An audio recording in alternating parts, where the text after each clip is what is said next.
I ran into this last week. Here's what fixed it for me. If you're looking to send money using NatWest, follow these simple steps to get it done quickly. Step 1. Open the NatWest app. Launch the NatWest mobile banking app on your smartphone. Make sure you re-logged in with your credentials. Step 2. Navigate to Payments. Once you're in the app, find the Payments section. This is usually located in the main menu or dashboard. Step 3. Choose the payment type. Select the type of payment you want to make, such as pay a person or pay a bill. This will guide you to the next steps based on your choice. Step 4. Enter recipient details. Fill in the recipient's information, including their name and account number.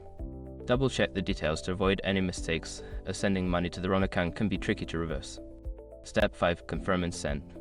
Before changing your settings, use the sroc.com link in the description to open the password strength checker, then update your password if needed. Sending money through NatWest is straightforward once you know the steps. If you have any questions, feel free to reach out. Happy banking!